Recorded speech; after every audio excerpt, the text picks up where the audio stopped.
We have now had electric cars approaching 8 years, and over that time I have used a large variety of electric vehicle chargers, and I've even evaluated several here on my YouTube channel, and I'll put a playlist above to that playlist of electric vehicle chargers that I've reviewed.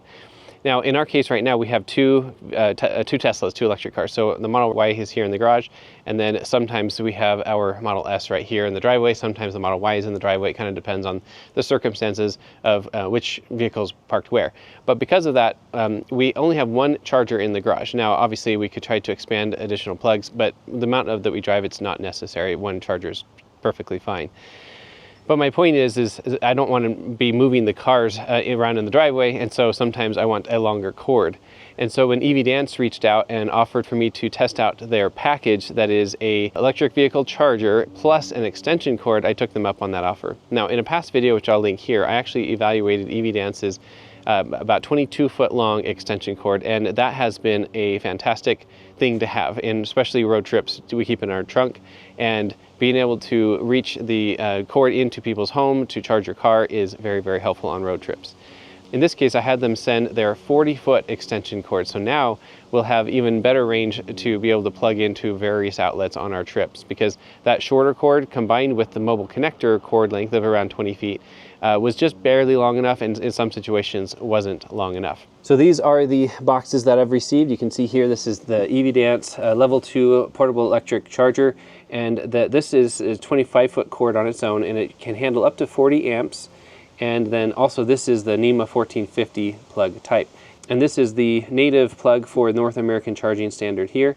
And then this is their extension cord for NACS. And this is 50 amp capable and 40 feet long. So the combination of these two are going to be 65 feet long, and that will be fantastic.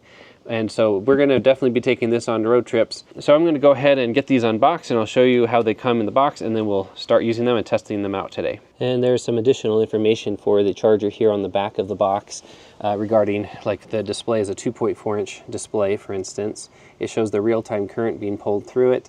It shows the temperature, real-time voltage, and real-time power. And then it has adjustable amperages on the device from 10 amps, 16, 20, 24, 32, and 40 amps. And you can do that in the car, in the Tesla, but some other cars cannot, so that's good to have on the device. And then it has a delayed start timer, which you can utilize, but also that's programmable in Teslas, but some vehicles, some electric cars maybe cannot do that. And then an LED indicator just showing what the status is of the charger with different colors, whether or not it's solid and flashing. And then here on the side of the box, it has other specifications, which you can see the model number and the voltage, and it goes down specifying all of the details of this particular charger. It has a 25-foot cord, which is fantastic because some of them are less than that. Unboxing first the charger itself, you can see it comes in a convenient carrying case here, emblazoned with the EVDANCE logo. And then this is the cord. And this is everything that came in the box. So you've got this holder here, which is meant to be mounted on the wall, and then this main device hangs from it. And then this right here is meant to be a docking station for the end of the plug when it's not in the car. And then also it has space here for, you can screw this to the wall, of course, and then have the cord be wrapping over it. So it's just basically cable management. And then this is the cable here. This is what the plug looks like, and you can see it's the NACS standard. And then up here we have a screen on the device, which we'll look at later. And then the plug is hardwired to a NEMA 1450 plug type. So one of the drawbacks for this being used in a mobile application, like if you were to take it on a road trip and use it to charge your car, you would only be able to use it with the NEMA 1450 plug unless you have other adapters that adapt from, various other outlet types to a NEMA 1450. Case in point, this is the frunk of our Model Y, which is the vehicle we take on our road trips. This is the previous EVDANCE extension cord that I evaluated and made a video about, and so we've been keeping that in the front for when we're traveling. And then here are some other adapters that I have. This adapts from a NEMA 1430. See how it has this angle right here? That's a 1430 plug. And then at the other end of this adapter is a NEMA 1450. And then this one right here is from a 1050 to 1450. This is like for welders, like a 50 amp welding outlet. And then also here we have a TT30 to a 1450. So these are all examples of adapters you would need to use on this charger if you wanted to be able to use it on a non-1450 receptacle. And what I'm comparing it to is the Tesla mobile connector. This is the Gen 1 mobile connector, which is not the current one. There's a newer one now. But you can see that it has a NEMA 1450 plug here, and that plugs on right here. But I can also unplug that and then use this, which is a standard household outlet, on this same mobile connector. So that's a really nice setup that is more versatile, but you can still use this EVDANCE mobile connector with third-party adapters. I'm going to get this set up and then we will try it out for the first time. So right here next to the car is a NEMA 1450 receptacle that I have in my garage. This is a Hubble type branded plug, so it's very reliable. It's good for electric vehicle charging, also much more expensive than the default at Home Depot. So I'm going to go ahead and plug in this charger for the first time here, and you can see the light turn on here on the screen, and then it boots up ready to go pretty quick. Now I'm just going to go ahead and try plugging it into the car right away just to see if it starts working without doing any configuration. And then also one thing I would point out is that you can see this is the bracket for mounting this on the wall. In my particular situation, if I wanted to mount it right here next to it, I could, but it's pretty unnecessary, and I get additional cable length by just I'm probably going to put this off over to the side kind of like that, because that's the direction it's going. And then this is the cable management device that they sent as well, and then the bracket for that here. And also in my case, you can see where I'm running the cable is across over this way, and I have shelves here that I have it strapped to. These are the two straps that actually came with the charger right here and right here. And then it's coming across this metal bar, which I installed, and I made a review video about how I did that, which I'll link to above. So that bar comes all the way across over here to the top of the garage. Because my charging port is here and the garage door is moving, there's really nothing to mount the cable management on over in this area, and obviously I could over there, but in my case, since I have this metal bar here, it's easy enough just to run the cable along the side of the bar, which you can see I'm doing there with these rings.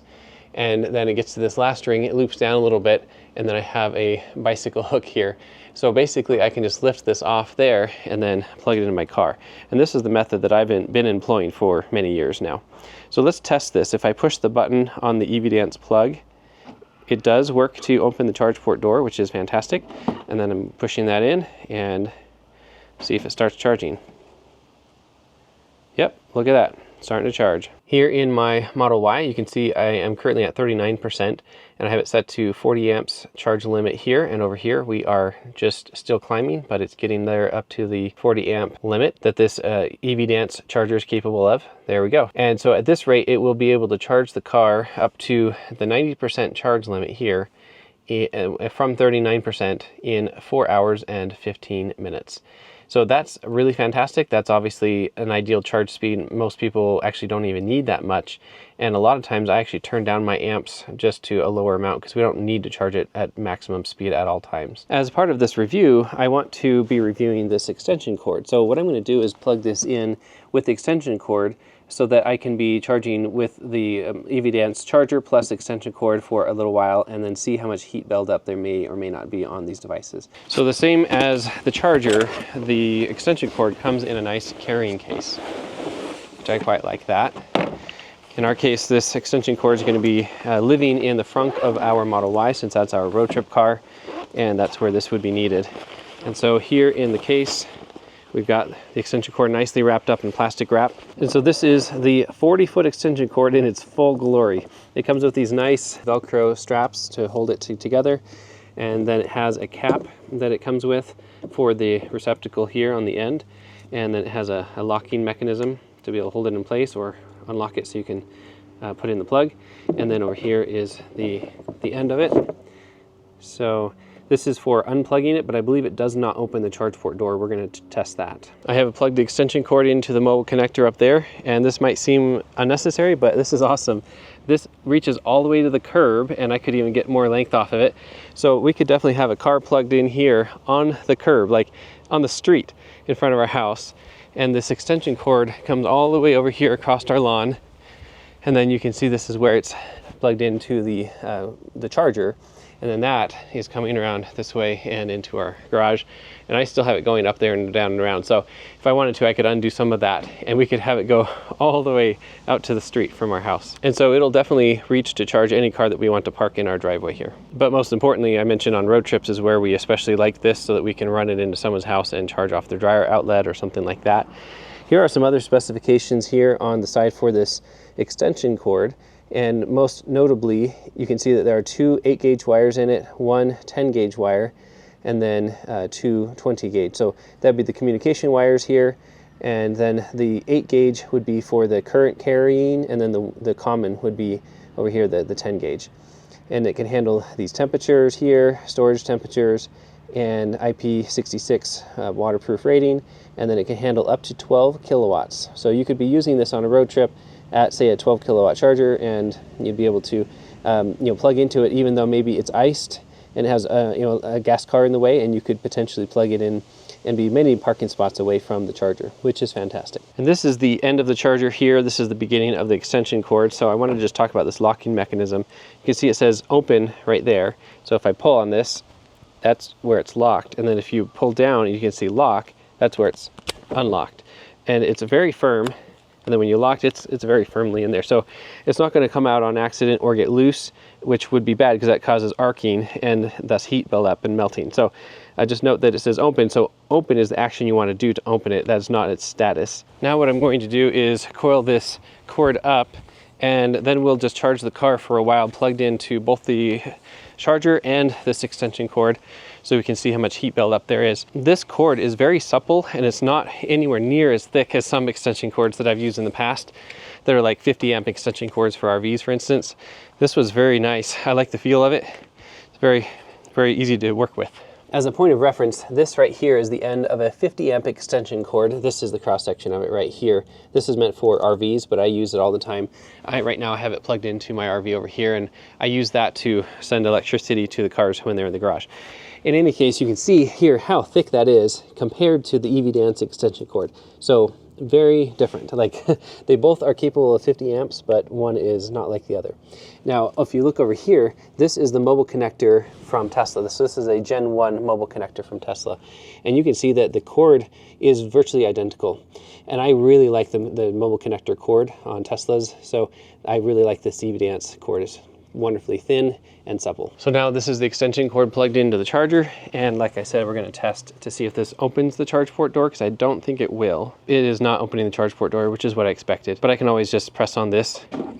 So I'll let this charge for about an hour, and then I'll come out with an infrared camera to see how much heat buildup there has been. Typically an extension cord is not coiled up because that will cause increased heat buildup. But in this case, I'm not too concerned about it because it's not going to be for very long. Now, while that's happening, I'm going to come over here and we're going to test out the app functionality. And so you can see this has a Wi-Fi icon and a Bluetooth icon. So I'm going to check those out and see what their functionality is in the app. I'm not sure why it says 41 amps here, but in the car it says 40, so I'm okay with that. And then you can also see down here that it's showing the temperature and the voltage and how many kilowatts you're pulling. And then conveniently over here on the side, it has the QR code for the app. So I'm going to download that on my phone and get that installed. First off, I'm going to tap on this link to bring up the app. All right, so then now that's installed, opening it. It wants us to have an account, which I don't love. I'm not totally sure how necessary that is, but I'll go ahead and set one up. So it wants me to be able to receive notifications. I'll go ahead and try that out for now. And then it says add charger. And you can see there's one right here.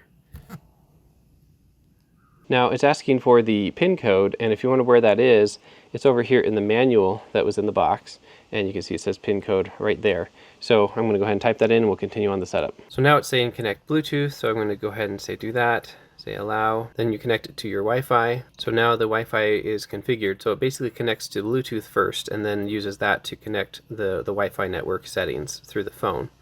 So then here I can specify what I want my maximum current to be, and I could change it to all of these various values. And in my case, 40 is what I want. So that's good. And then click confirm. And just like that, now we are in the app. That setup process was painless and no errors. So that's great. Now that I have the app set up, you can see that the Wi-Fi and Bluetooth icons are both green now up here. And then all this information is repeated now on my phone. And so I can potentially walk away from the car and still see the information in my house or whatever. From this, I could slide to stop the charging, of course, and that's basically the only action that I can take here on the charging, since right now it is charging. I can come over here to the plan part of the app, and then there are various other settings in here, like setting up the schedule. I can come into that, set up a schedule. I don't really need to do that. You can set it to just charge for a couple of hours and then stop it charging.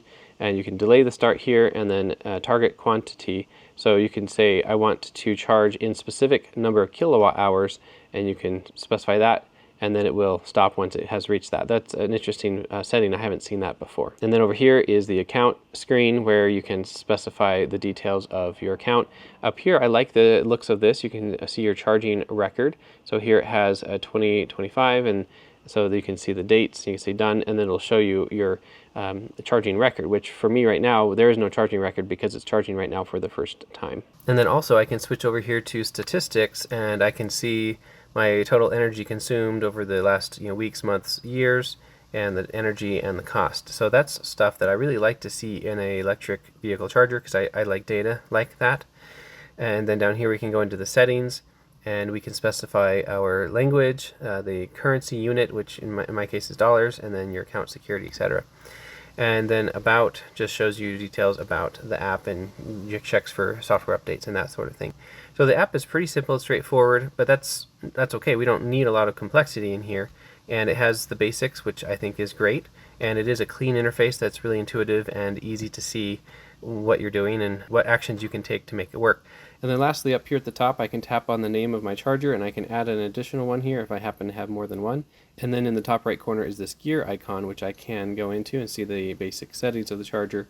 And I can see that the Wi-Fi is configured, etc. And then I can see down here the maximum current, electricity price, and all those other settings that we already saw. Now, interestingly, down here it says share with families. I guess it allows them to create an account and then see my charger on the internet so that they can control my device or see my data. Here in the electricity price, I can come in here and say electricity price in kilowatt hours. So I'm going to come in here and put in 11 cents per kilowatt hour, because I think that's about what it is in my area for the average rate. For me, in my case, it's free because I'm charging from solar. And then we'll come back over here, and that's about it. To adjust the amps, you can do it right here on the device. You press and hold on the amps button, and then it will pop up, and then you can press it multiple times, and you can see it cycles through the various options that it has. You can see it's basically adapting to the 80% rule of the standard household circuits in the United States. And then if you stop touching the button, then it'll just stop at the one that you're on. Because this is a NEMA 1450 receptacle, it should normally be on a 50 amp circuit, and so the default of 40 should be sufficient for what it's able to be plugged into. But these other ones come into play if you do use third-party adapters, and if your car cannot change its amps, or if you want to make sure that this is a safeguard and that it's limiting the amps rather than relying on the car to do it. And then the secondary button here is the timer, so you can press and hold this. It will pop up here with a screen showing delayed start time, and then you can keep pushing this button and it will cycle through the hours. And if you hit the amps button, nothing happens. So you have to just rely on this one button, pressing this over and over to get up to the maximum, and then cycle back to 0 if you don't actually want it to be on. And as you are cycling through these, when you stop touching the timer button, it will then go to that. So here you can see it will set it to 4 hours. And then on the screen here, it says start charging in, and it will show a countdown timer to when it's going to start charging. And then you long press this button, and it will cancel out that timer. Now, I also love that this charger just starts charging automatically. There are some chargers out there that require you to provide some form of authentication, like a RFID chip on the front of it, to get it to start charging. That's okay in a public setting where you don't want just randos on the street charging from your electricity. But in this case, it's in a garage, so I wanted to be able to just charge right away. So now that I've set up everything and tested pretty much everything, the last thing to check is the temperature of this device after it's been charging at full 40 amps for a while. It has now been an hour, as you can see here where it says charging duration is at an hour. Now, something that I've been noticing is that the amps, or the maximum amps, has been changing fairly regularly. You can see right there it's alternating between 40 and 39, and I'm not really sure why it's doing that. And you can see it's indicated here as well. I haven't seen that before from other chargers. Usually the amps is pretty steady, so maybe it needs a firmware update. I don't really know. According to Teslafy, if you look at this lower line here, you can see that it's showing 12% has been charged up into the battery. So that's from almost 40% up to 52%. And that has added 8.6 kilowatt hours into the battery, but 8.94 kilowatt hours have been transferred through the charger. As you can see over here, I have my FLIR thermal imaging camera, so let's go check the temperatures. And as a point of reference, it's 82 degrees here in the garage. Starting over here where the plug is in the wall, you can see the hottest spot looks like it's about 103 degrees. That's definitely not concerning. That's not very hot at all. It can go up much hotter. Here on the cord, it's about 112 degrees. So then if we come back here on the cord, it go right where it goes in the device, That's another hot spot usually, and that's about 115 there. And if I put my hand on it, it's warm, but it's not hot by any stretch. It is about 108 degrees at the hottest along that edge. And then if we look around here on the back, this has been up against that wood, so it's much, much hotter. You can see right there, 132 degrees. So if I put my hand here, yeah, that's definitely warmer. It's still not crazy hot. I guess if you wanted to, you could just leave the charger here on its side, and then it's going to have less exposure to a surface where it's not going to get as much ventilation. So coming back here, continuing along the cord, it looks like it's about 120 degrees. So coming around, you can easily follow the path of the cord all the way across my garage here. And you can see the garage door is fairly warm because it's fairly hot outside. It's about 90 degrees. And then coming across over this way, if you recall, I have this plugged into the extension cord. So this right here is the end of the charger plug, and it shows as being about 100 degrees, 102. And then this is the beginning right here, is the beginning of the extension cord. So it's quite cool until we get down here, and then it's definitely warmer at 108 degrees or thereabouts. And then down here, it's showing about 100, well, it goes up to 130 on here.